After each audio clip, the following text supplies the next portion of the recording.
ಆತ್ಮೀಯ H16 news ಅರ್ಥಾತ್ ಸೀತಾರಾಮ್ಗೆ ಸ್ವಾಗತ. ನಾನು ನಿಮ್ಮ MI ಅಥವಾ ಮಲ್ಲಪ್ಪ ಜೋತವರ್. ಆತ್ಮೀಯ ಸತೀಶ್ ಜಾರಕಿಹೊಳಿ ಅವರು ಇತ್ತೀಚೆಗೆ ಒಂದು ಹೇಳಿಕೆ ಕೊಟ್ಟಿದ್ದಾರೆ. ರಾಮಕೃಷ್ಣ ಹೆಗಡೆ ಅವ್ರ ನಂತರ ಎರಡನೇ ಸಲ ಯಾವ ಪಕ್ಷನೂ ಆಯ್ಕೆ ಆಗಿಲ್ಲ ಅನ್ನುವಂಥ ಮಾತನ್ನು ಸೂಕ್ಷ್ಮವಾಗಿ ಮಾತಾಡಿದ್ದಾರೆ. ಇವತ್ತು ದೊಡ್ಡ ಚರ್ಚೆ ಶುರುವಾಗಿಬಿಟ್ಟದು. ಅಂದರೆ ಮುಂಬರುವ ಎಲೆಕ್ಷನ್ದಲ್ಲಿ ನಾವು ಗೆಲ್ಲಲಿಕ್ಕೆ ಸಾಧ್ಯ ಇಲ್ಲ ಅನ್ನುವಂಥ ಸೂಚನೆ ಕೊಟ್ಟರ ನಮ್ಮ ಲೋಕೋಪಯೋಗಿ ಸಚಿವರು.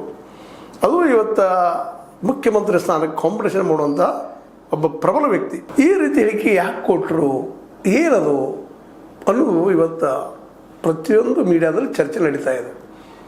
ಇದಕ್ಕೆ ಕಾರಣ ಏನು ಅಂತ. ಯಾಕಂದರೆ 2028ಕ್ಕೆ ನಾನು ಒಬ್ಬ ಕಾಂಪಿಟೇಟರ್, ನಿಶ್ಚಿತವಾಗಿಯೂ ನಾನು ಮುಖ್ಯಮಂತ್ರಿ ಫೈಟ್ ಮಾಡ್ತೀನಿ ಅಂತ ಹೇಳಿದಂಥವ್ರು, ನಂದು ಟ್ರಾವೆಲ್ ಹಾಕಿದ್ದೀನಿ ಅನ್ನುವಂಥ ಜೋಕ್ ಮಾಡ್ತಾ ಹೇಳುವಂಥ ನಮ್ಮ ಸತೀಶ್ ಅವರು ಹೀಗಾಗಿ ಈ ಮಾತನ್ನು ಯಾಕೆ ಆಡಿದರು ಅಂದರೆ ಇದಕ್ಕೆ ಏನು ಕಾರಣ ಅನ್ನೋದು ಚರ್ಚೆ ನಡೀತಾ ಇದೆ. ಅಂದರೆ ಬರಲಿಕ್ಕಿಲ್ವಾ, ಗ್ಯಾರಂಟಿ ಕೊಟ್ಟರು ಆಯಿತು, ಮತ್ತೇನು ಘೋಷಣೆ ಮಾಡಿದರೆ ಆಯಿತು, ಏನು ಮಾಡಿದ್ರು ಬರಲಿಕ್ಕಿಲ್ವಾ ಅನ್ನುವಂಥದ್ದು ಅವರು ಹೇಳೋದು ನೋಡಿದ್ರೆ ಮೋಸ್ಟ್ ಪ್ರಾಬಬ್ಲಿ ಬರಲಿಕ್ಕಿಲ್ಲೇನೋ. ಯಾಕಂದ್ರೆ ಇತ್ತೀಚಿನ ಒಂದು ಈ ವಾರದಲ್ಲಿ ನಿಲ್ಲಂಥ ಘಟನೆಗಳು ಭಾಳಷ್ಟು ಒಂದಿಷ್ಟು ಚರ್ಚೆಗೆ ಈಡು ಮಾಡುವಂಥ, ಅದರಲ್ಲೂ ಮುಖ್ಯವಾಗಿ ಸಿದ್ದರಾಮಯ್ಯರ ಬೆಂಬಲಿಗರನ್ನು ಡಿ ಕೆ ಶಿವಕುಮಾರ್ ಅವರು ಬದಿಗೆ ಸರಿಸ್ತಾ ಇದ್ದಾರೆ.